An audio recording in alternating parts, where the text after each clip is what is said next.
Boa noite a todos e todas. Quarta-feira, 9 de outubro, estamos aqui de volta.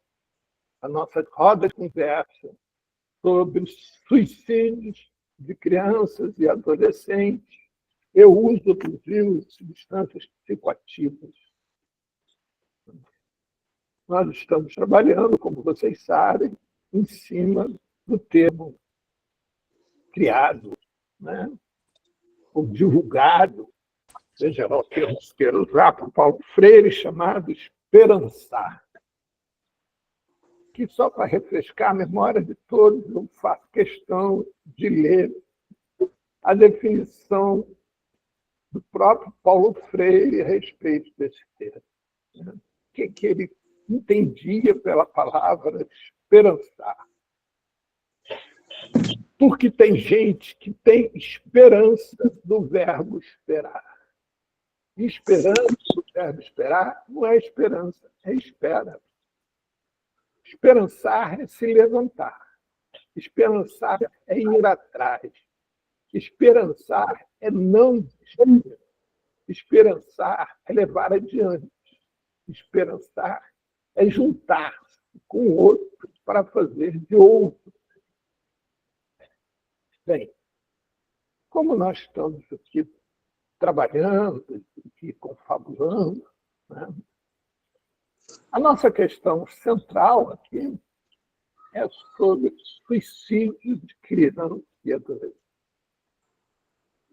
E no nosso último encontro, na palavra, na quarta-feira passada, nós tentamos refletir a respeito do ato em si, do ato isolado, sem pensar o que leva uma pessoa a interromper espontaneamente a sua vida, ou sem pensar o que surge também após o ato do suicídio, né, da interrupção da vida.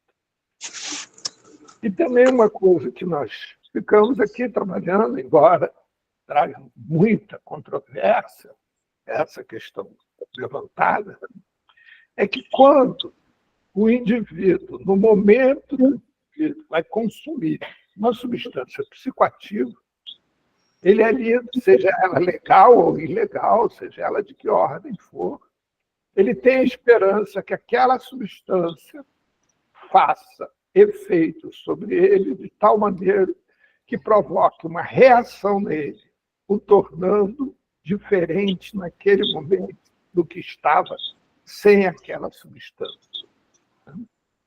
Então, a gente podia imaginar que naquele momento o indivíduo está promovendo, provocando o seu suicídio, na medida em que ele está se ausentando de sua vida, de sua realidade, momentaneamente. Ambas as questões nos trouxeram uma série de perguntas, nos trouxeram uma série de afirmações. Vilma, por exemplo, a todo momento que a gente coloca isso, Vilma traz o questionamento dessa história de o suicídio não tem volta, né? E o ato de alguém consumir uma substância psicoativa, ele está fazendo algo que, a priori, tem um tempo de duração, tem um efeito durante esse tempo e nada além, né? Então, não seria um suicídio no sentido da palavra de interromper a vida, né? Ou interromper a vida definitivamente, né? Mas sim algo momentâneo. Alguém tem, Ruth, Sérgio, Vilma, vocês têm alguma observação a fazer?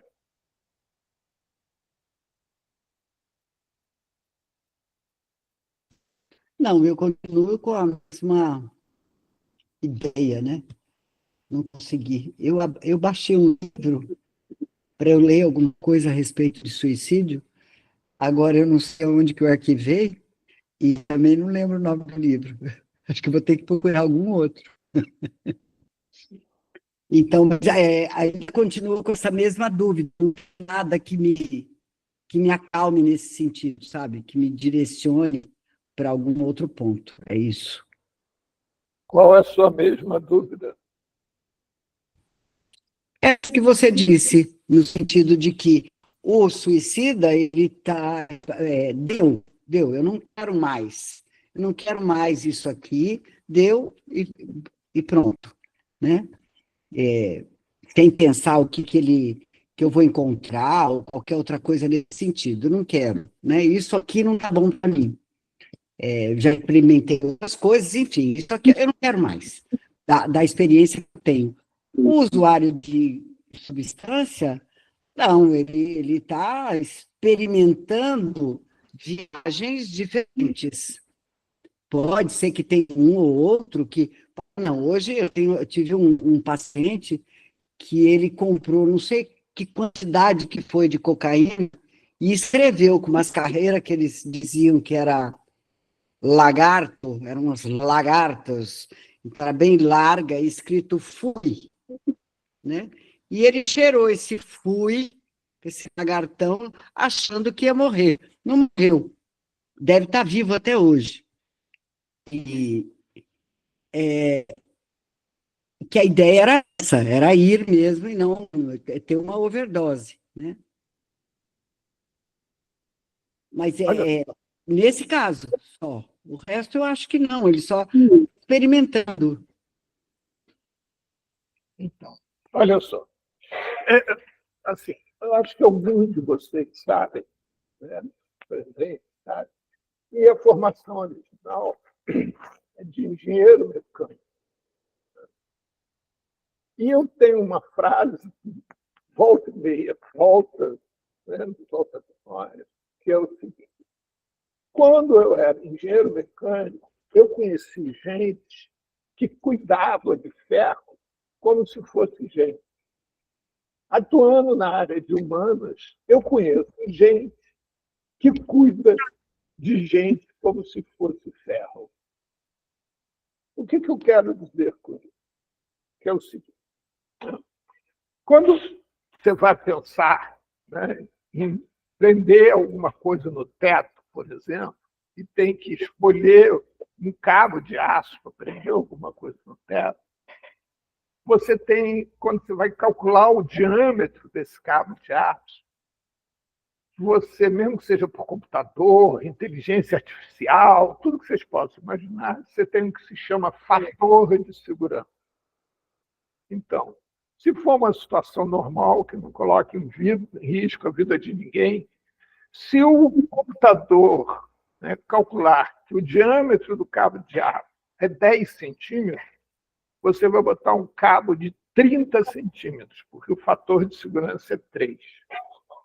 Ou seja, o resultado encontrado você tem que multiplicar por 3. Se ele for uma situação de possível, o fator de segurança é 5. Então, você vai encontrar, se o computador encontrar um diâmetro de 10, você tem que colocar um diâmetro de 50. E se for uma situação efetivamente de risco, o fator de segurança é 7. Então, uma vez calculado 10 centímetros, você tem que usar uns 70 centímetros. Isso por quê? Porque nós, os engenheiros, assumem que o que nós conhecemos a respeito do aço é muito pouco. E é tão pouco que está sujeito a imprevistos.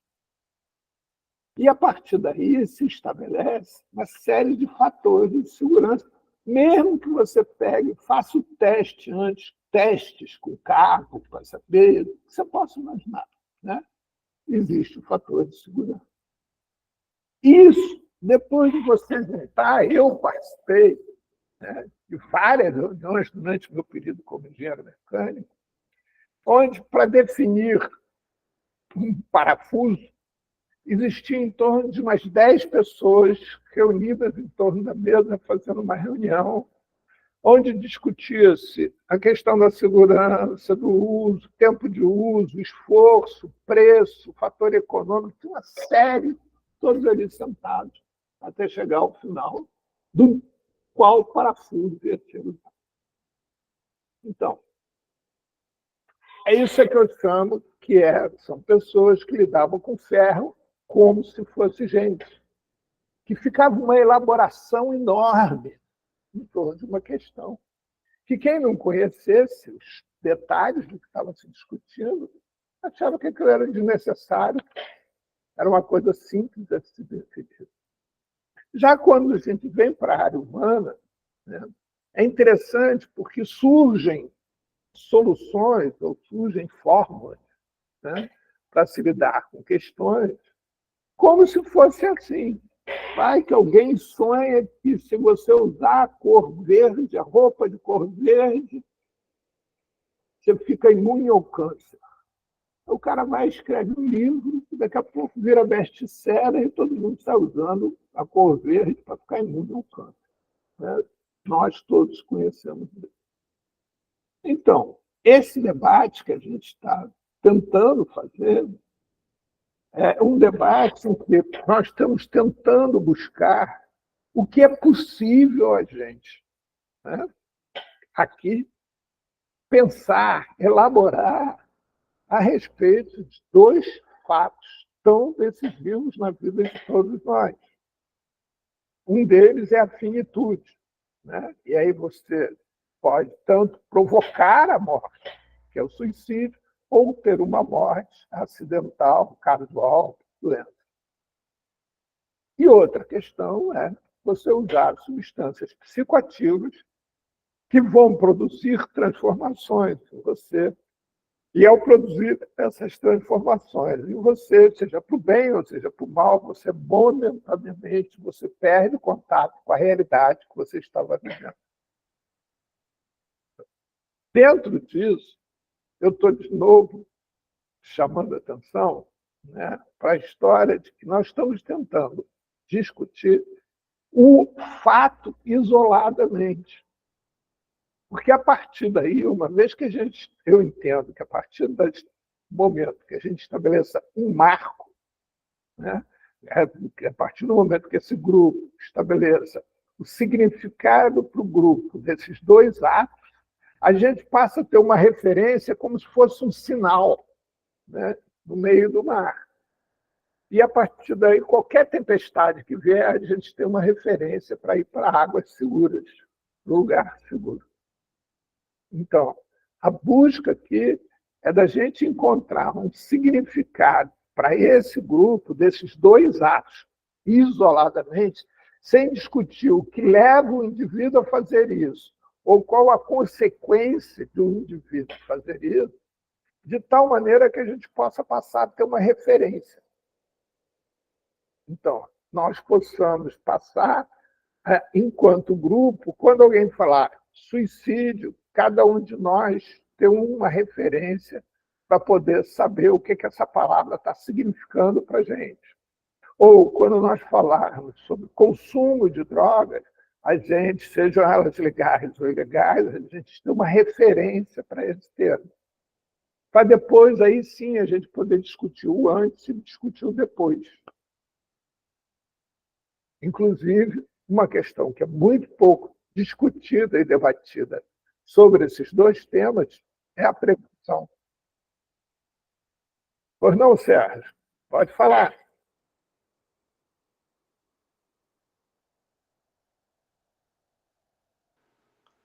Não, eu não estou querendo falar agora, não. Eu comecei a escrever lá, mas não quero falar agora, não. Eu quero que o assunto cresça mais, né? Tá bom. Eu não tenho bagagem para começar esse assunto que dá tanta margem para tanta coisa, né?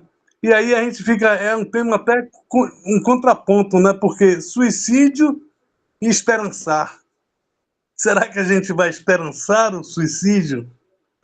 Fica um negócio meio, né? Eu não sei, fica esperançar e suicídio. Suicídio, eu não consigo associar suicídio a outra palavra, senão a desespero. Suicídio, desespero. Talvez um harakiri, né, como os kamikazes faziam, como os samurais faziam também, quando perdi uma honra, né? Tem outra margem, mas isso aí também já é uma outra cultura, né? Já é outra cultura. A cultura japonesa é bem diferente da cultura brasileira, ocidental aqui, da gente. E aí, na cultura japonesa, cabe o suicídio por honra, né? O suicídio honrado, o suicídio de cumprimento de uma missão. Agora, na cultura da gente, eu só consigo associar suicídio a desespero. Talvez haja mais coisas, né? Talvez haja também uma busca pelo outro lado.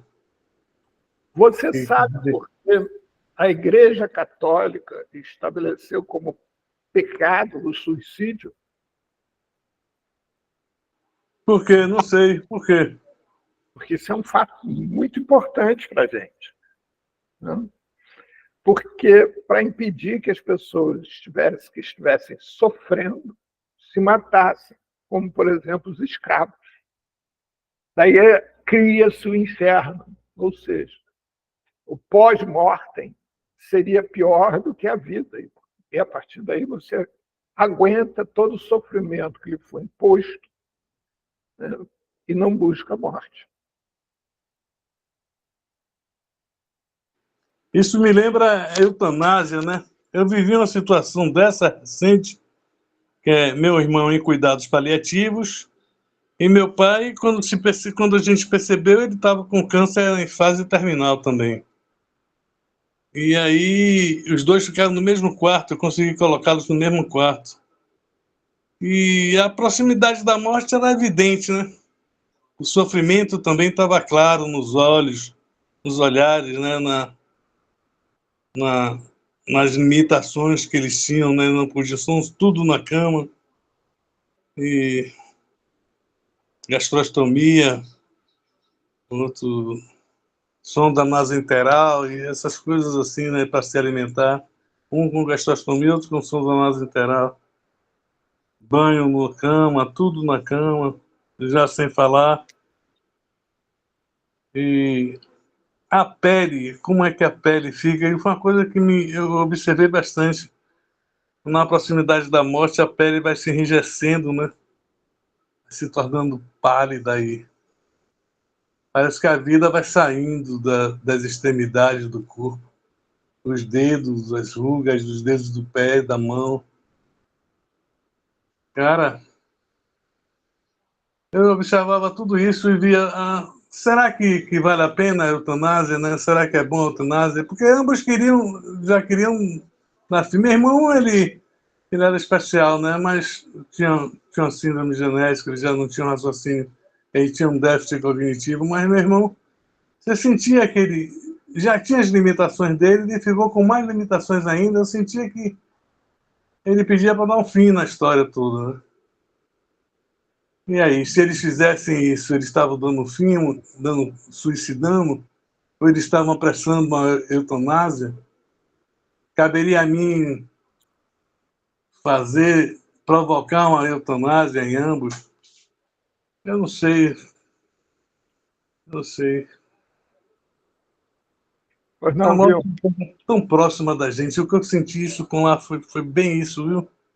A gente está tão próximo da morte que acho. Talvez por isso que haja muita gente que dê um valor imenso à vida, né? Esse valor total, assim, à vida. Porque ela está perto, ela está sem um passo. Né? Então, Sérgio, vamos escutar um pouquinho a Vilma? Você falou na eutanásia, né? Vocês disseram em eutanásia. Eu acho que eu peguei os últimos pacientes de raiva, né? Raiva em humano é morte, né? Não tem tratamento. Lembro que o Emílio Ribas, o neurologista, começou a experimentar, fazer uma cirurgia X neurológica, ver se isso funcionava, tal. Nada funciona até hoje. Então, é morte na certa. Então, o que você faz com esses pacientes? Você ceda né? Você dá medicação, porque assim, qualquer barulho, luz, é, estímulos, né? Pode ter crises convulsivas, ele se agita. Então, você ceda, põe ele num quarto escuro, ceda, e mantém os sinais, a vida básica, né? Através de soro, de tudo mais. Chega uma hora que, na verdade, ele morre devido à alta dose de sedativo, né? Você vai, overdose da medicação e ele morre. É um tipo de eutanásia. Só que na medicina, aqui no Brasil, como não se aceita isso, então isso nunca é dito. Mas, na verdade, é isso que acontece, né? Então, foi só um paralelo que foi feito aí da eutanásia, que hoje existem aí os cuidados paliativos, que acolher, né, bem acolhida essa pessoa, cuidar para que não sofra, que tenha um mínimo de qualidade e que vá em paz. Você não mantém, você não procura mantê-lo vivo a qualquer custo. Eu tenho um amigo meu de infância, que ele é médico pediatra de crianças em estado terminal. Ele diz que o que ele faz é dar extrema-unção, né? Ele aparece na hora da extrema-unção, o que significa provocar uma morte mais confortável possível. E ele narra, às vezes conversando e tal, em desabafo, narra cenas muito pesadas que ele vive cotidianamente, né? E principalmente quando o sofrimento é mais prolongado, ele não é abreviado. E uma das questões da dificuldade dele entender é porque exatamente, quer dizer, de entender não, de lidar com a situação, é porque exatamente como a criança não tem a censura que nós adultos temos, as crianças manifestam-se, né, nos seus leitos, nos seus, né, sentimentos completamente incompreensíveis, como de pedirem a presença dos médicos, aqueles médicos palhaços, como é que eu esqueci o nome? Como é que é o nome mesmo? Doutores da Alegria. Os Doutores da Alegria, né? Em que ele diz que ele não consegue entender, porque muitas vezes as crianças estão sob um efeito sedativo em doses cavalares, e ele não consegue entender como a criança ainda consegue ter o aparelho cognitivo para poder se relacionar com aquela situação, rir, brincar e tal, né? Que, inclusive, existem vários estudos a esse respeito, os Doutores da Alegria, a presença deles nas clínicas, nas UTIs, CTIs e enfermarias pediátricas, que traz um conforto muito grande aos pacientes, inclusive provocando melhoras significativas em alguns, né? Pelo simples fato da alegria. Mas existem também aquelas outras crianças que passam os seus dias implorando por alguém que termine os dias deles, né? E nesse processo de implorar, a gente podia pensar na eutanásia no mesmo lugar do suicídio, né? Alguém que esteja querendo encurtar sua vida espontaneamente. Pois não, Vilma? Vocês lembram daquele filme de uma menina que ela é garçonete, resolve ser pugilista? Eu nunca lembro o nome do ator, nem da atriz, nem o nome do filme. E ela, numa das lutas, ela cai, bate a cabeça e fica tetraplégica. Não lembro desse filme? Não. E aí ela só fala, só funciona a boca, o olho, ela não mexe absolutamente nada do pescoço para baixo. E ela tenta várias vezes se matar, né? Uma das vezes que me marcou, porque você fica pensando assim, como é que uma pessoa dessa consegue, né? Ela mordeu a língua, né? Para se sufocar com o sangue para se matar. E o orientador dela, o técnico, né, de pugilismo, ela pede para ele várias vezes para que ele a medique para ela morrer. E ele nega. O filme termina ele injetando a medicação e ela morre e ele vai embora. Então acaba-se ele fazendo essa eutanásia que o hospital não fez, né? Ela tentou o suicídio por várias vezes. A forma que me marcou foi essa de morder a língua, mas teve outras que ela tentou também. E assim, a solução dela era o suicídio, já que não existia, né, a possibilidade da eutanásia. E que foi feita por uma pessoa nada a ver, assim, nada a ver no sentido completamente ilegal, vamos dizer assim, né? Ele ter feito isso. Então, Pois é, assim. Pois não, Ruth? Assim, Abre a tua câmera, Ruth. Hoje estamos só nós quatro, podemos ficar todos de câmera aberta permanentemente. cadê a câmera para abrir? Eu fico pensando uma coisa que, assim, há pouco tempo havia uma moça, eu não acompanhei o caso todo, mas eu vi só o final, quando ela, há muito tempo, ela estava no processo, se não me engano, era na Inglaterra, pedindo, né, licença para que fizesse a eutanásia. Sabe? Eu acho isso daí uma hipocrisia da sociedade, da lei, disso lá que for, porque eu tenho direito de querer viver ou morrer. Eu tenho direito. E aí, assim, eu tenho que esperar que alguém diga que eu posso morrer. Sabe? Eu acho isso aí uma coisa tão absurda, que eu mesma já falei, graças a Deus eu tenho bastante saúde, mas eu já falei para minhas filhas, por favor, se eu estiver mal, deixa eu ir embora. Não prolongue, porque está todo mundo achando que deve prolongar, não, deixa eu sossegar. Porque eu acho absurdo você manter uma pessoa ali, porque nós acreditamos que eticamente existe isso, existe aquilo. Você acredita, outro acredita, outro acredita, mas eu não quero, eu já não importo mais com isso. Pronto, então a pessoa tem o direito. Tem o direito. Há pouco tempo, tem outro filme, Como Eu Era Antes de Você, o rapaz era um rapaz. Foi um filme muito bom. Ele era super saudável e com uma vida muito agitada, sofre um acidente e fica tetraplégico.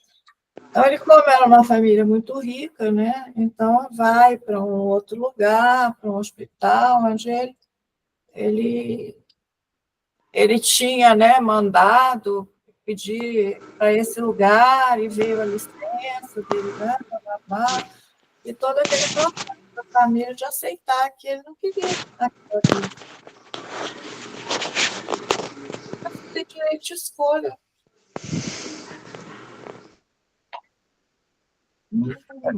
Sim.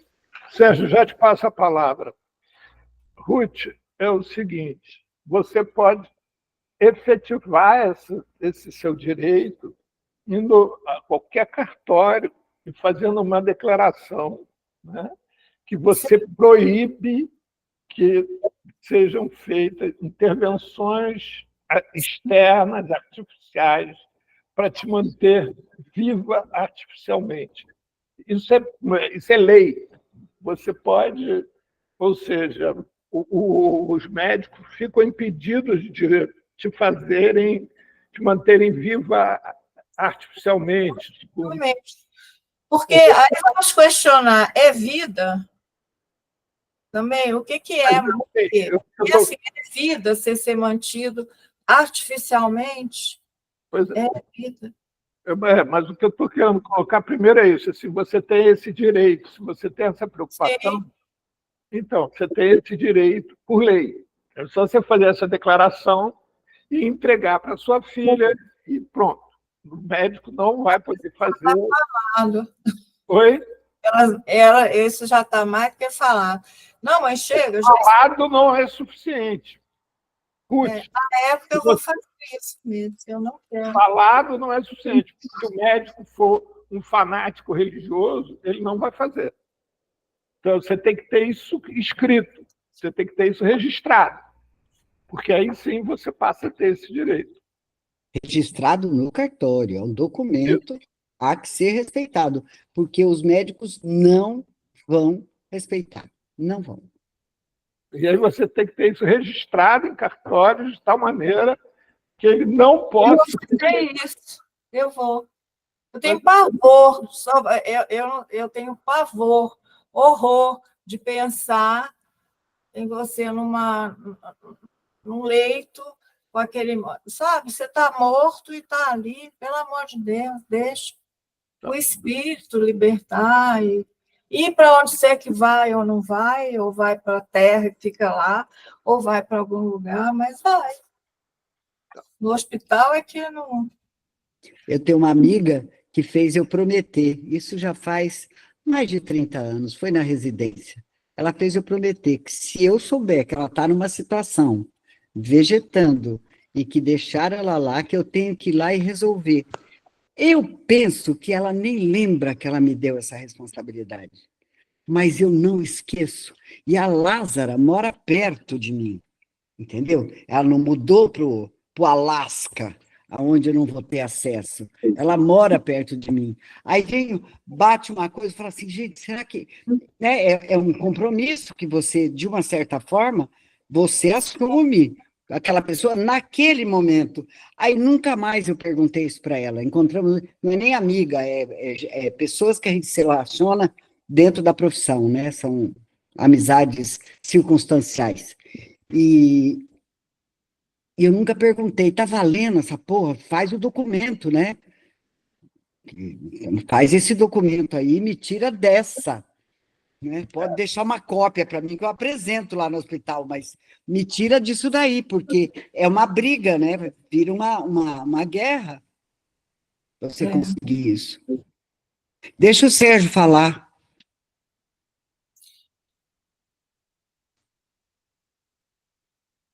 Sérgio?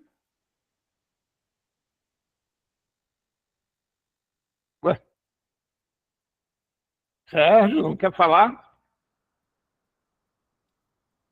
Está fazendo birra.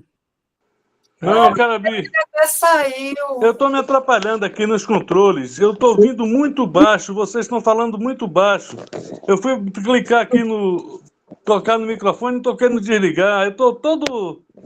uma coisa tão simples. É tão simples isso aqui.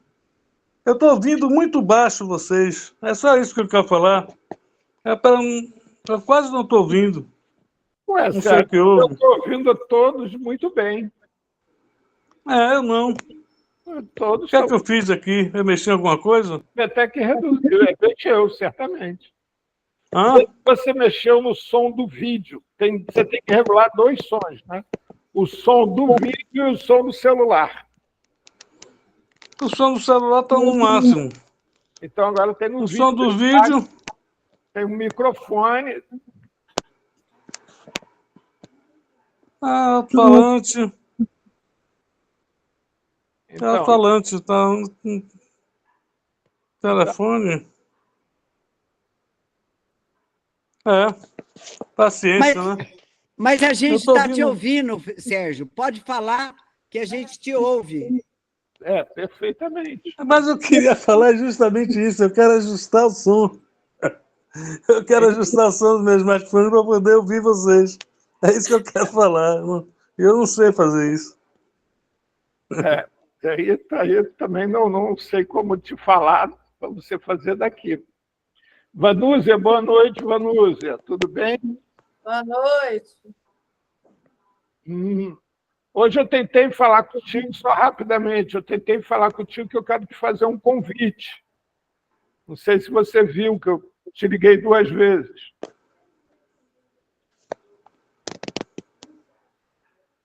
Hein, Vanúzia? Também não quer falar. Bem, continuando então o que nós falávamos, né? E aí, voltando para o tema, né? A questão do Desculpe aí, gente. Desculpe aí, é porque eu minimizei a tela e estava tentando voltar. E a gente não toma curso, nós usuários, eu não tomei curso, eu fui na curiosidade, na tecnologia, entendeu? Então, a gente precisa se especializar um pouquinho na tecnologia, né? Para poder falar. E o meu celular, eu vim hoje de Bicoara, esqueci o carregador, aí vim para casa do meu neto para poder vê-lo, né, que é Dia das Crianças, e poder carregar meu celular. Por isso que eu não consegui falar, vocês não conseguiram falar comigo, entendeu? E hoje Amanhã, o tema como é o nome? Esperançar, né? isso. Então, amanhã, quando você puder, me ligue, Vanúzia, que eu quero te fazer um convite, viu? Certo, tá bom. Bom?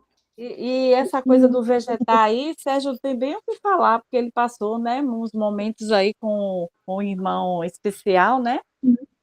E dedicou o tempo integral para ele ter uma passagem mais amena, né?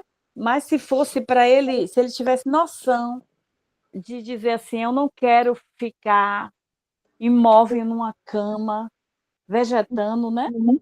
Precisando que as pessoas trocassem a fralda, desse, ele botou uma comida via umbigo, né? Então foi bem doloroso, né? Ver a pessoa ali sem nenhum sinal vital, assim, de expressão. Eu convivi com isso e realmente às vezes a gente não entende, porque tem países que tem a eutanásia, né? A pessoa opta pela própria morte, né? Aí também como se diz, eu acho também, assim, tinha até um filme que passou, que foi bem romântico, que ele decidiu morrer. E, e realmente é uma decisão muito... que a gente não sabe o que é que tem do outro lado, só quem tem uma noçãozinha um pouco espiritualista tem uma base, assim, né? Porque a gente que vem de uma família que cada um escolheu um caminho, aí ficou vindo várias, digamos, opiniões, né? Da espiritualidade, e que vai ficar vegetando, que vai ficar dormindo, que vai isso, que vai aquilo, mas eu acredito na como não? Eu acredito, assim, em Encarnação. parte, na reencarnação, mas assim, não kardecista, como eles falam, assim, tem que pagar, coisa assim meio fatalística. Muita coisa do espiritismo eu não me adaptei, não, no kardecismo. Eu sou mais, assim, uma bruxinha, sabe? Espiritualista, acredito que existe OVNIs, acredito que existem outros seres de outros planetas, acredito que tudo é energia, acredito que a nossa mente ela faz criar a nossa realidade também, né? Não existe, assim, aquela coisa destino. Pode até existir, assim, porque da família, você vem de uma família mais pacata e tal, você tem que trabalhar duro, estudar, mas a vida não é só isso. Não é só ganhar dinheiro, ter título de universidade. Eu creio que é muito mais que isso. Claro que a bagagem serve para uma nova vida que você, né? Serve de contribuição para a humanidade, o médico, o advogado, o bom, né?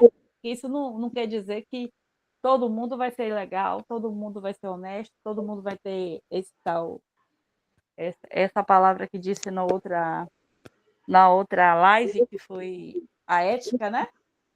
A ética se usou muito aí de vocês. E eu cheguei tarde, queria ouvir a definição do esperançar. Por exemplo, assim, o que leva as pessoas a esperançar? a você ter força de acordar no outro dia e dizer, não, eu vou ter que seguir vivendo, mesmo com todas as condições contrárias a mim. Aí, às vezes, você pergunta assim, estou nadando e morrendo na praia. Eu estou passando por isso que eu vim para aqui, para Salvador, de imediato. Até paguei uma passagem de R$ 170. Não tinha meu passe, né? Aí eu disse, eu tenho que sair daqui porque as pessoas não estão me ouvindo no CAPES e quando eu cheguei lá, tinham tirado as cozinheiras, só tinha a... Não avisam a gente, sabe? Não avisam. E aquilo... Aí eu fui na secretaria, não fui tratada legal, que disse que isso não resolve lá. Aí eu bati na casa do vice-prefeito que ganhou, né? Deixei recado com a esposa, que precisava falar. É assim, alguém tem que me ouvir. Como não conseguindo ser ouvida, eu digo, olha, eu vou dar um tempo. Aí, sabe o que eu ouvi do médico, do meu médico lá, como se fosse médico da família? Eles disseram assim, que eu preciso me cuidar, que quando o avião está em pane, o primeiro que cai a máscara é para eu usar, depois salvar os outros. Se eu não botar a minha máscara para eu me salvar, eu não vou poder salvar os outros passageiros. O que ele quis dizer com isso? Porque eu já disse a ele que eu descobri que a minha coordenadora, a tia dela, é a subsecretária de saúde. A menina da recepção tem parentesco também. O motorista é cunhado de uma vereadora.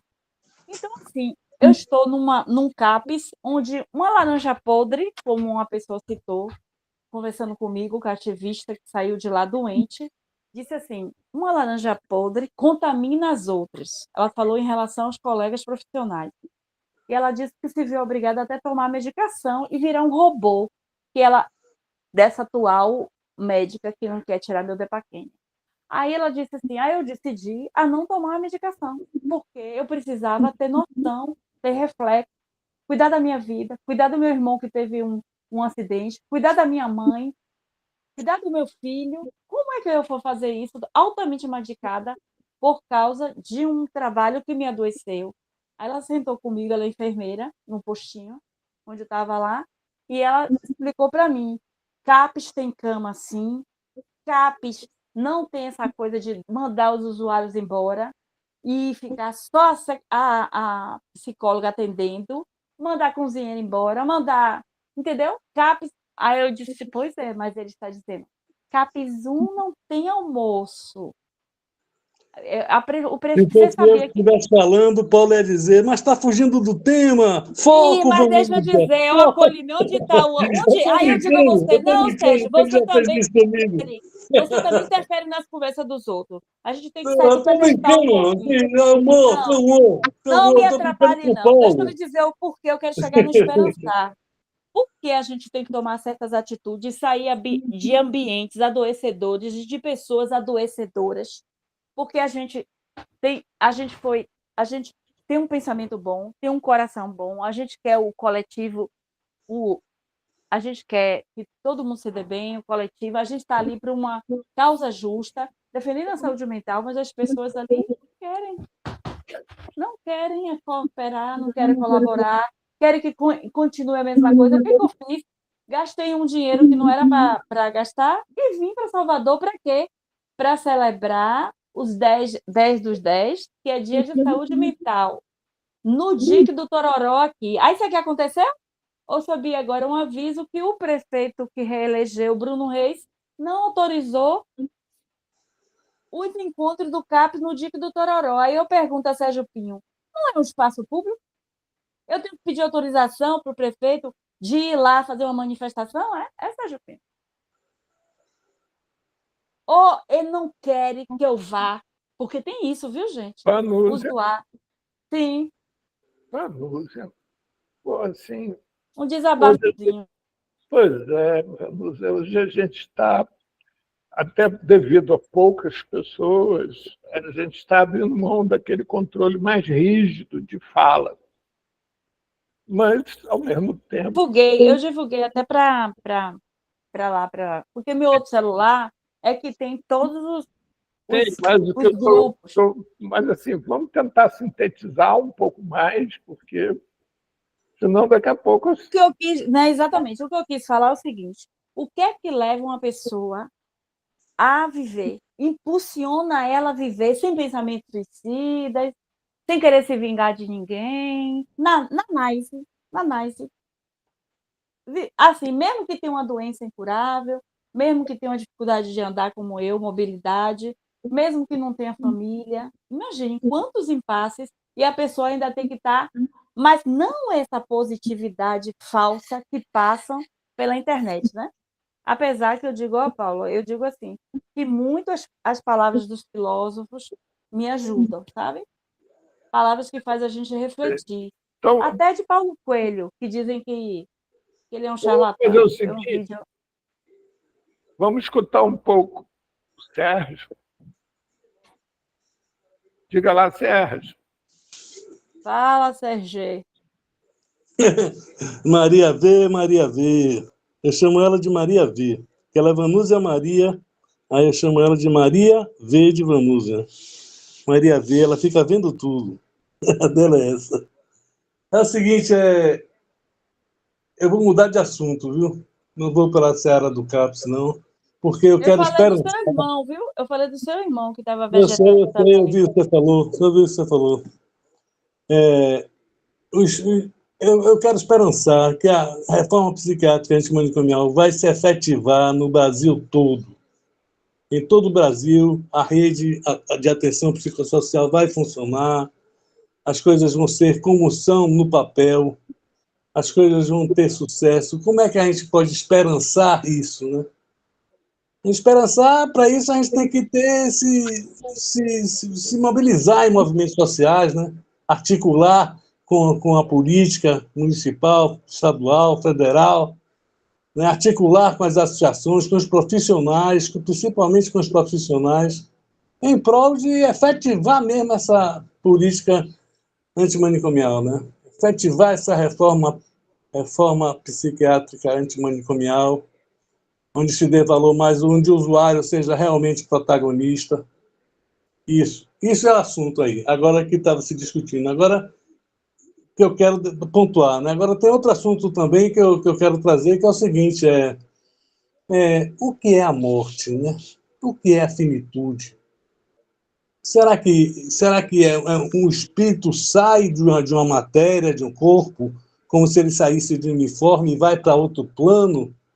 Ou então acaba tudo? Como é que é? Né? Como é que é? Quer dizer que morre-se o corpo e aí não tem mais onde esse espírito pousar, ou se tem espírito, ou a energia qualquer que move esse corpo, ela morre e puf, acabou.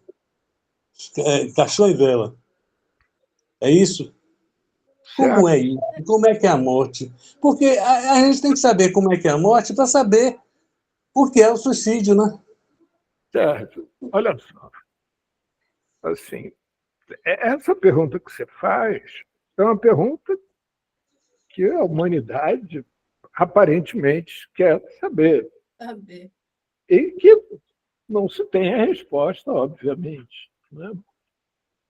Assim, o que a gente pode fazer, Sérgio Vanúzia, é quando você fala em esperançar, tanto Sérgio quanto Vanúzia, esperançar é, antes de mais nada, você ter um objetivo na vida, em vez de esperar que ele aconteça, né, passivamente, você se levantar, se juntar com outros para lutar pela sua realização.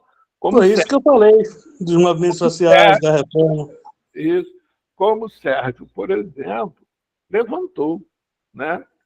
Então, a respeito da reforma psiquiátrica, que foi feita no papel e cada vez mais é desmontada, cada vez mais é segregada ao último plano. Né? Mas, nesse momento, aqui, a nossa realidade, nós 5 nos predispusemos a vir para cá para conversar sobre o tema de suicídio de crianças e adolescentes e o uso abusivo de drogas. Né? Principalmente também por crianças e adolescentes, seja uso abusivo tanto de drogas legais quanto ilegais, né? Como Vanusa, por exemplo, relatava que o psiquiatra do CAPS-AD induz ao uso abusivo no sentido de sedar as pessoas, sedar seus pacientes, para que os seus pacientes não deem trabalho, né? Permaneçam sedados. Então, esperançar é poder fazer o que o Vanusa fez, pegar um ônibus, ir para Salvador, para outro lugar, e poder tentar, de outro lugar, se comunicar com essa realidade e ver, a partir daí, o que é possível ser feito e como é possível ser feito. Acontece que tem um dado disso tudo, que foi levantado pelo Sérgio, que é a questão da finitude, né? E essa finitude, existe a finitude, que é a finitude que nós chamamos de morte, né? Como se existisse um fim efetivo. Agora, existe a finitude da própria vida, porque cada segundo que nós vivemos é único e não tem retorno. Então, a gente nasce e morre em todos os segundos que a gente vive. Nós não nascemos uma vez na vida e morremos uma vez na vida. Não. Nós nascemos a cada segundo e morremos a cada segundo. Então, a diferença é que esse nascer e morrer faz parte da nossa cultura. E aí não nos amedronta o fato de que a gente nunca mais vai viver aquele minuto do passado, né? Ou que eu, aos 70 anos de idade, nunca mais vou viver todos esses meus 70 anos de vidas passados. Que eu hoje, com a idade que tenho, já vivi mais tempo do que terei para viver, né? Nada disso me assusta. Me assusta o fato que eu não domino, que eu supostamente, né, domino a minha vida como um todo, acho que sou o animal mais inteligente, o Homo sapiens, né? Inclusive fomos criados à imagem e semelhança de Deus, e por pouco não somos deuses, né? Alguns acreditam, inclusive, que são mais deuses do que outros, mas que esse fato, né, o fato da morte, nos leva a um lugar desconhecido. Como se viver no segundo seguinte já fosse um lugar conhecido. Não é, né? Nós 5 estamos aqui conversando agora, sem efetivamente saber o que vai acontecer daqui a 1 minuto. Daqui a 1 minuto tudo é possível que aconteça. Da mesma forma com que existe a morte. E o mais interessante é que a gente tenta guardar em caixinhas, né, tanto as nossas vidas, quanto tenta guardar em caixinhas as nossas mortes. Tentando buscar respostas, tentando buscar, muitas vezes, até perguntas que não fazem o menor sentido se a gente entender que, como diz Vanusa, né, não existe sequer uma realidade. Existem vidas vividas e que nessas vidas vividas, cada um de nós cria uma possibilidade de realidade, de possibilidade de vida. Nós, a única coisa que sabemos é que existe uma cultura que nos relaciona entre nós. Então, a partir dessa cultura, eu digo que a cor do cabelo da Ruth é grisalho. A cor do meu cabelo é grisalho. O Sérgio é careca. Agora, nenhum de nós 5 sabe se o que eu vejo no Sérgio, a carequice do Sérgio, é a mesma coisa que a Ruth vê. O que nós sabemos, a certeza que nós temos, que o que nós vemos no Sérgio, o nome que aprendemos a dar é de careca. Agora, se a Ruth vê outra coisa, a gente não sabe, né? Ou se a Ruth vê outra cor, né, na qual outro tom de cor que ela identifica como sendo grisalho, nós também não sabemos. Tem uma frase de Einstein que é extremamente pertinente para tudo isso que a gente está falando, né?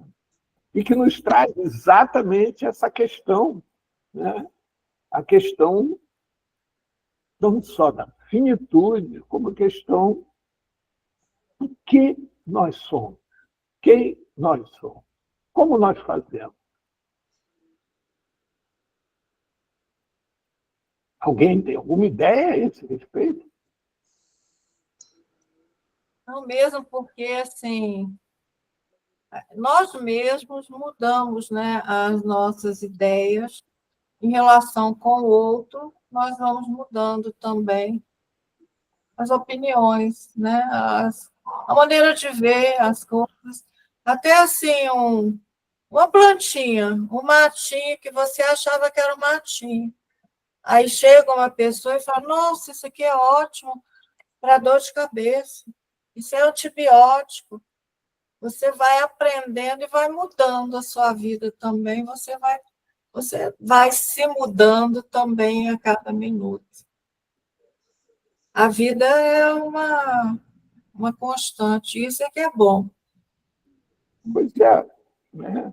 A vida a gente pode pensar que é um eterno iniciar. Né? Eu vou ali, meu filho está dando um alôzinho ali, que ele está... Vai lá, vai lá. Eu vou lá e eu volto jazinho, 2 minutos. Estou te Dá esperando. licença. Eu não digo eterno iniciar, é o eterno retorno, Como como diz Nietzsche, né? chega lá. É o eterno retorno, esse circular. Eu vejo a vida, sabe como é que eu vejo a vida? Aqui no planeta Terra tem um fenômeno químico, físico, que no meu entender, ele retrata bem o que é a vida. Ou seja, são os ciclos da água. A gente é rodeado por uma atmosfera, a gente precisa dessa atmosfera para estar vivo, os animais, vegetais, tudo que vive aqui na Terra. E eu falei até isso no outro texto lá que eu escrevi lá. Aí, o ciclo das águas. Ó, o mar, os rios, a água evapora, aquece, evapora, sobe, vai para uma camada da atmosfera onde se formam nuvens, e aí eles esfriam, aí, ó, em alguns lugares condensam a ponto de virar gelo, em outros desce a chuva, e aí, né, chega na Terra, da Terra aos lençóis freáticos, e daí as nascentes, e daí ao mar de novo, que aquece, sobe. E esse ciclo das águas, na minha cabeça, isso é a própria vida. É a vida em si, pulsando, a vida em si sempre circulando perto de nós, né? Possibilitando a expressão da vida nos animais, as expressões da vida nos vegetais. E nós somos animais, os animais que temos a grande dádiva divina, pode ser divina essa dádiva, de ter um raciocínio, uma percepção, uma compreensão, um jeito de ver as coisas, de perceber, de tocar, de entender e de manifestar o amor, o afeto, essas coisas que talvez não, são tão subjetivas que não tem forma concreta nenhuma. São coisas que se revelam em atos. E aí, o que somos, né? O que somos se não é se deixar expressar-se sempre. Esse fluir mesmo. Fluir, eu acho que você falou essa palavra fluir, não foi, Paulo? Esse fluir. Deixar esse fluir. Deixar essa coisa chegar a um ponto de elevação tal que a morte e a finitude sejam uma graça. Né? Seria o quê? Uma purificação, mas a gente não tem mais a mínima necessidade de matéria, de corpo, de carne. Será que chega a isso? Será? Eu quero esperançar isso, sabia? Eu quero esperançar chegar num lugar onde eu não precise mais da percepção, eu não precise mais do raciocínio, eu não precise mais da mobilidade física, eu não precise mais de estar em corpo, estar encarnado, que eu seja uma coisa eu seja a própria união minha com o todo. Que eu perca o ego, perca o próprio eu não seja mais nada. Seja o nada em si, né? Ih, rapaz, eu viajei agora. Viajei. Eu vou parar por aqui. Sérgio, te escutando, você me faz lembrar uma poesia de Carlos Drummond de Andrade, que eu vou lê-la agora. A porta da verdade estava aberta, mas só deixava passar meia pessoa de cada vez. Assim não era possível atingir toda a verdade, porque a meia pessoa que entrava só trazia o perfil de meia verdade, e sua segunda metade voltava igualmente com meio perfil, e os meios perfis não coincidiam. Arrebentaram a porta, derrubaram a porta, chegaram ao lugar luminoso onde a verdade esplendia seus fogos. Era dividida em metades diferentes uma das outras. Chegou-se a discutir qual a metade mais bela. Nenhuma das duas era totalmente bela. E carecia optar. Cada um optou conforme seu capricho, sua ilusão, sua miopia.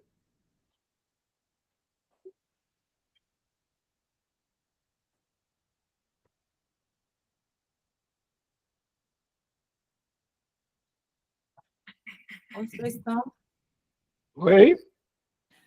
E agora que Kutz voltou, Ah, eu queria ler um texto para vocês todos, de Albert Einstein.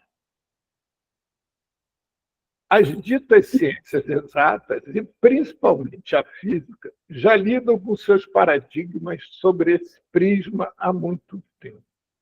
Resumidamente, poderíamos dizer que, para as ciências ditas exatas, o mundo não é, se parece ser.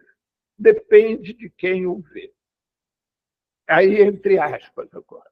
Diante da ilusão bastante aristocrática do poder de percepção ilimitada do pensamento, existe outra visão bem plebeia, o realismo ingênuo, segundo o qual os objetos são a pura verdade de nossos sentidos.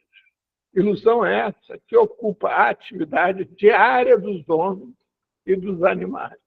Na origem, as ciências se interrogam deste modo, sobretudo as ciências físicas. As vitórias sobre as duas ilusões nunca se separam. Eliminar o realismo ingênuo é relativamente fácil. Russell define de forma muito característica esse momento do pensamento na introdução de seu livro An Inquiry into Meaning and Trust. Começamos todos o realismo ingênuo, quer dizer, com a doutrina de que os objetos são assim como parecem ser. Admitimos que a erva é verde, que a neve é fria e que as pedras são duras. Mas a física nos assegura que o verde das ervas, o frio da neve e a dureza das pedras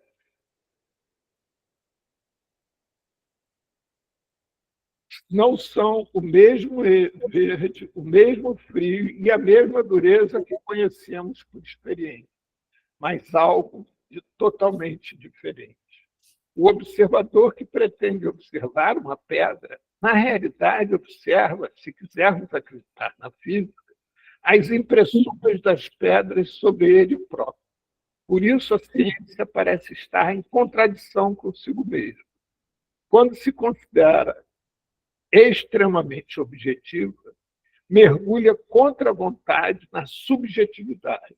O realismo ingênuo conduz à física, e a física mostra, por seu lado, que este realismo ingênuo, na medida em que é consequente, é falso, logicamente falso, portanto, falso.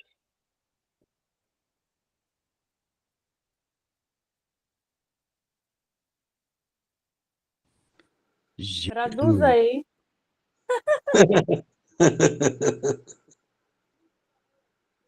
É que nós temos uma percepção, pelo que entendi, limitada. Não, né? temos limitada, não, muito pelo contrário. nós temos uma percepção pessoal. Pessoal, é. Ah, Tudo que vivemos é algo que é a nossa verdade, mas é só nossa, só minha, só sua, só da Vilma, só da Ruth, só do Sérgio. O que nós falamos aqui Se fosse assim, não existiam rebanhos e pastores, né?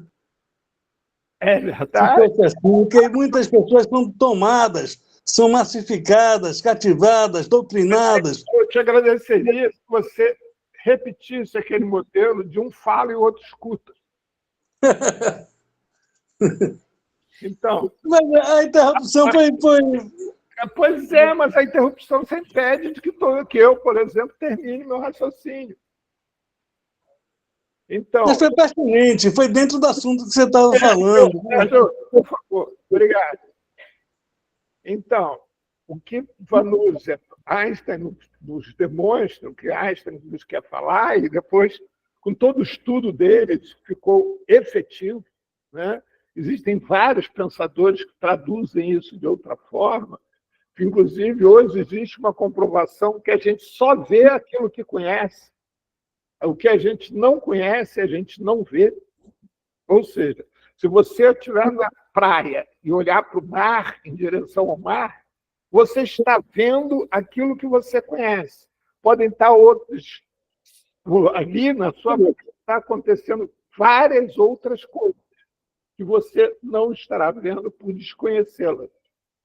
E como vocês as desconhecem, você não as identifica. E é exatamente a partir deste padrão maluco de que Carlos Drummond de Andrade, com sua poesia, que, infelizmente, Ruth não escutou, né? Mas que eu vou tentar aqui ler de novo uma poesia de Carlos Drummond de Andrade sobre a verdade. Rapidamente, Ruth. A porta da verdade estava aberta, mas só deixava passar meia pessoa de cada vez. Assim, não era possível atingir toda a verdade, porque a meia pessoa que entrava só trazia o perfil de meia verdade. E sua segunda metade voltava igualmente com meio perfil. E os meios perfis não coincidiam. Arrebentaram a porta, derrubaram a porta. Chegaram ao lugar luminoso onde a verdade esplendia seus fogos. Era dividida em metades, diferentes uma da outra. Chegou-se a discutir qual a metade mais bela. E uma das duas era totalmente bela e carecia optar. Cada um optou conforme o seu capricho, sua ilusão, sua miopia. Então, o que Carlos Drummond traduz em termos de poesia, Einstein nos traduz em termos de ciência, uma linguagem mais científica, né? Buscando o conhecimento organizado em termos de física, que o próprio nome já traduz o que é, né? É a ciência que estuda as coisas físicas, as coisas concretas. E a ciência que se dedica a estudar as coisas concretas, físicas, nos diz que não existem coisas concretas físicas. Que o que existe são as impressões que essas coisas nos causam. E, a partir daí, nós aprendemos a codificar essas coisas e construímos uma cultura, que cultura é essa, que identifica cada uma delas e as torna comum. O que é o comum? A que se torna de todos. E aí, quando você encontra um filho como o filho da Ruth, que não é o comum, ele é diagnosticado como doente e não diferente. E o que traduz ser doente e não diferente? Doente é o incapaz, diferente é aquele que tem uma percepção diferente. Então, com diferente, nós temos coisas a aprender. Com doente, nós não temos coisas a aprender. E é isso que nos faz a elite o tempo todo.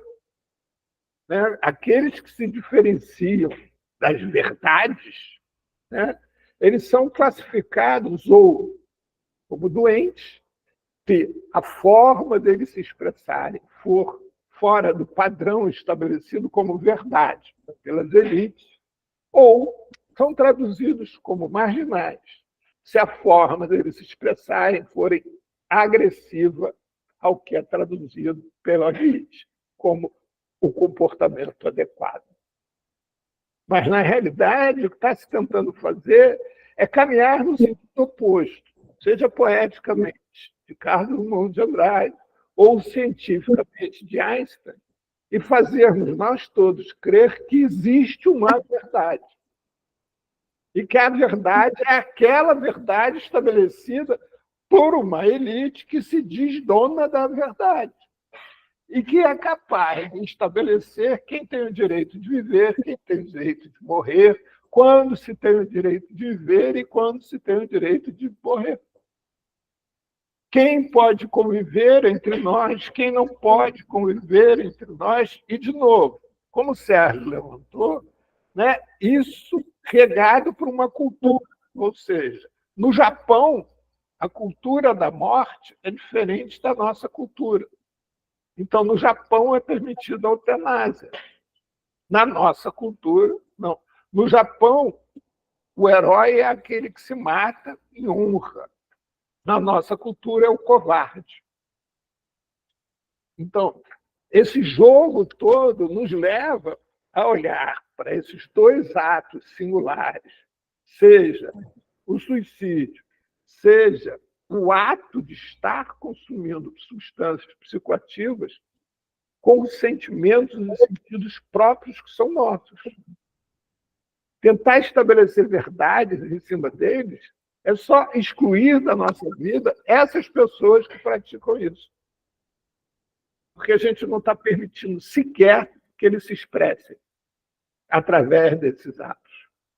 A gente não está admitindo sequer a nossa ignorância, enquanto seres humanos, de poder tentar entender o que o outro está fazendo num momento único, específico, isolado da sua vida, como se aquele momento, no caso de consumo de droga, fosse se repetir, e cada vez que se repetisse, fosse a mesma coisa, uma repetição da mesma coisa. Não fosse, em cada ato, em cada atitude, algo inédito, algo único e que nunca mais vai se repetir. E que assim tem que ser tratado. E aí, assim tem que ser tratado por todos e com todos os seres vivos do nosso planeta.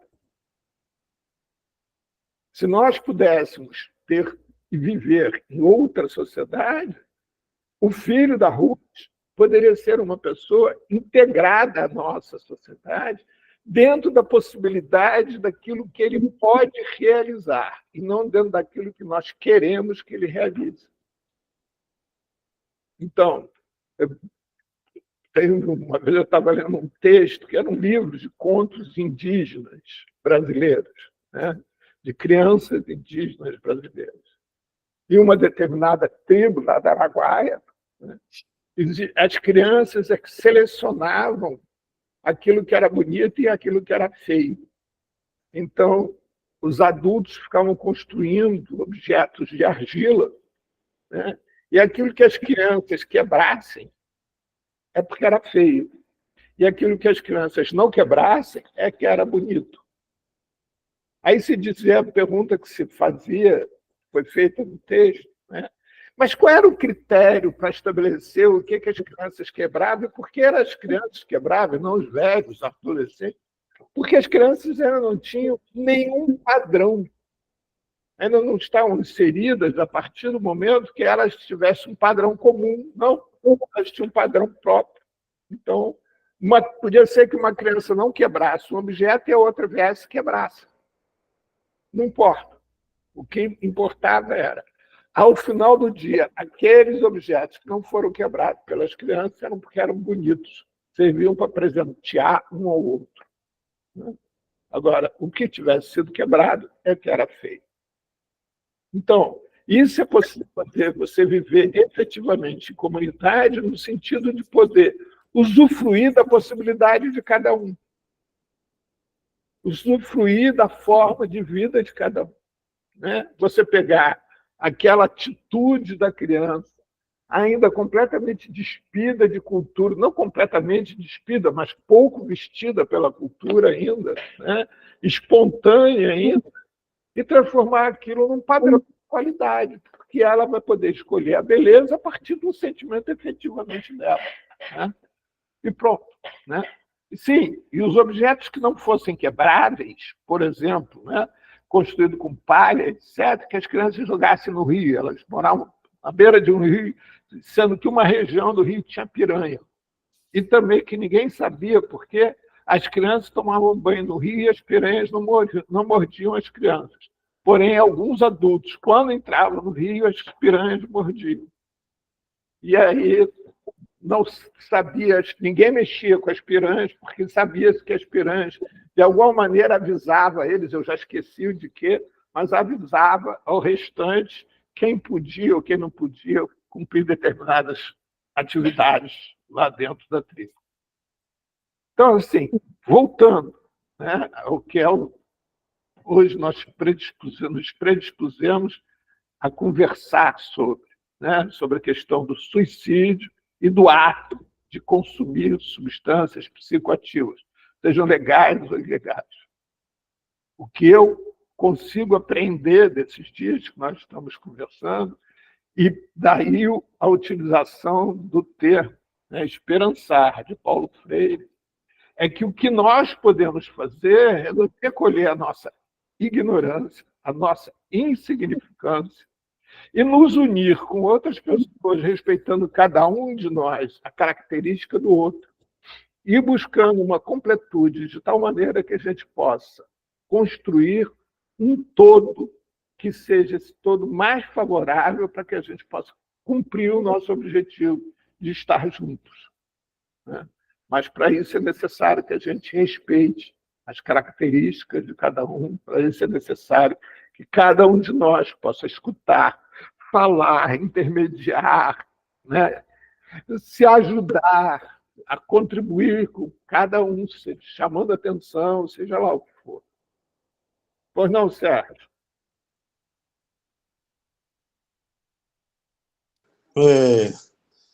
Primeiro, eu discordo completamente de Drummond e de Einstein. Em primeiro lugar, é o seguinte, o Drummond, ele fala da meia-verdade, de passar e não se poderia conceber uma verdade. E eu vejo que existem muitas opiniões, muitos pareceres, né? Muitas não seriam verdades, seriam concepções. Agora, a verdade enquanto... vamos ver a raiz da palavra. Onde é que está a verdade, né? No ver, o ver, verdade. O ver de ver além dos olhos. Ver o essencial está invisível aos olhos.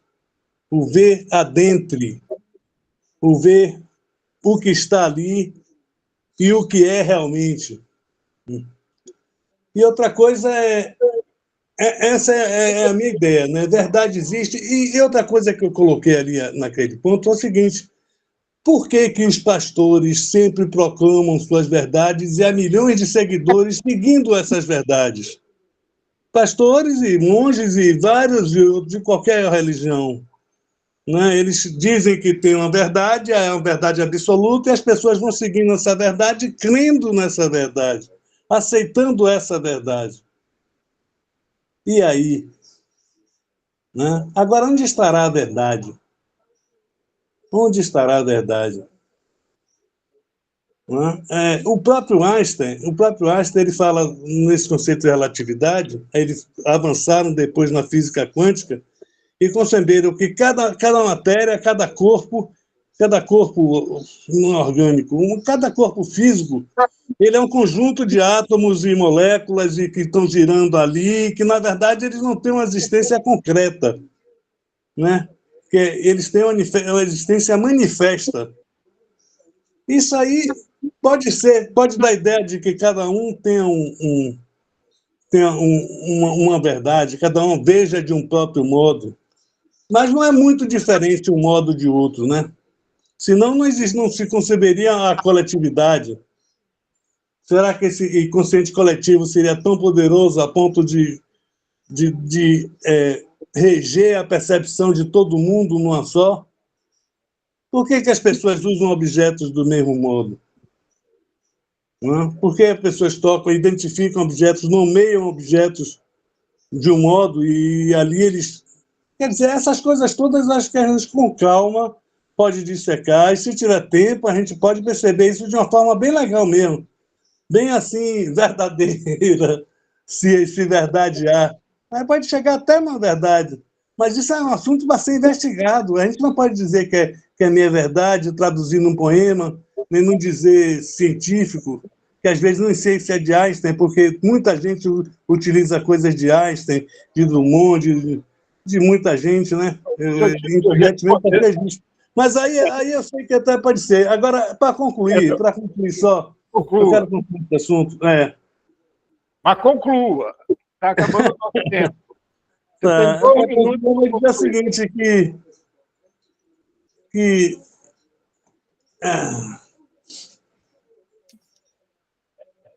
a verdade,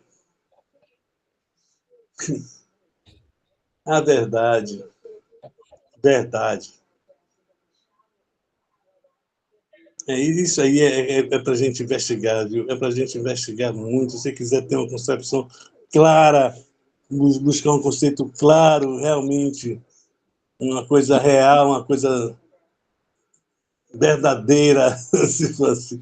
Só a gente parar e para pensar nisso. Eu não quero parar para pensar nisso, não. Eu vou concluir simplesmente deixando em aberto. Eu vou deixar em aberto tudo isso. Perfeito.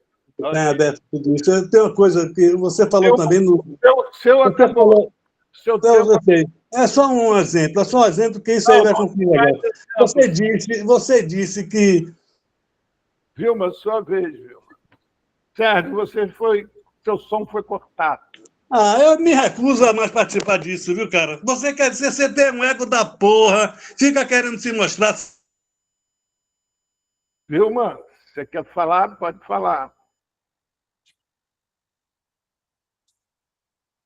Rapaz. Lá, Vilma.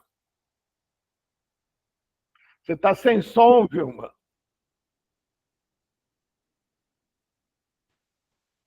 Fiquei nervosa aqui.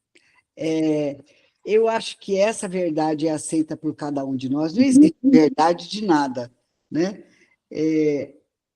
A gente aceita esta ou aquela verdade, é aquilo que nos conforta, né? Então, se isso me dá conforto, vai de encontro com aquilo que eu fico bem, eu acredito como verdade. E ponto. Eu acho que não sabemos verdade de nada, de coisa nenhuma. Só isso. Pois é. Assim, o que fica para mim, a gente pensando no sumo desses encontros que nós tivemos, né, é que nós não podemos estabelecer padrões a respeito das pessoas. O que nós podemos fazer é perguntas quando falamos a respeito de pessoas. E podemos estabelecer, sim, a partir de observação de comportamento, a cultura, a ética, aquilo que nos faz, de alguma forma, similar. Né? O que não quer dizer que é igual, quer dizer só que é similar. E é a partir desse ponto, a partir desse lugar, que a gente pode pensar, né, em estudar, em organizar conhecimentos a respeito das pessoas e, principalmente, de duas atitudes tão específicas, tão pontuais, como o suicídio e o uso abusivo de substâncias psicoativas, né, que são lugares específicos de nossa vida. Fechado por hoje? Eu só queria falar uma coisa, pode? Pode. Rapidinho. Esses dias eu li, voltando para o assunto do suicídio, Eu li uma coisa que, apesar de estudar há muitos anos sobre autismo, eu nunca tinha lido.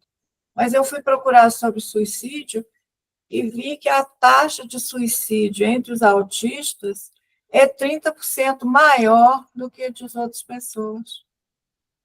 Você já viu sobre isso? Eu nunca tinha visto. Então, como você vê, eles não estão tão desconectados da realidade assim. Não. Eu trabalhei, não sei se você conhece, um terapeuta chamado Pedro Honório. Você já ouviu falar? Quem? Pedro Honório. Conhece? Ouvi falar, mas não conheço, não. Vou fazer assim, um breve resumo, se você quiser detalhes, eu sou muito amigo dele. Posso até te dar o telefone dele. Ele é uma pessoa que tem um trabalho lindo com autistas de todas as idades. Para você ter uma ideia, ele tem uma casa onde moram com ele só pessoas autistas. E todas as tarefas da casa são feitas pelos moradores. Todas. A casa não fica fechada, a porta está permanentemente aberta, as pessoas lá moram, e autistas com alto grau de comprometimento. As pessoas que lá moram entram e saem. Né? O trabalho dele, ele é psicoterapeuta, o consultório dele é perto da casa que ele mora. Muitas vezes você está em consulta com o Pedro Honório, entra a porta dentro, um autista vai, chega, dá um beijo, um abraço nele e vai embora. Sai de novo. Entendeu? É um trabalho lindo que ele faz. E eu fiz, junto com ele, um trabalho com autista de massagem, que produziu resultados fantásticos. Obviamente que tinha o Pedro Honório, que fazia todo o suporte familiar e terapêutico com essas pessoas. Eu fazia o trabalho de massagem.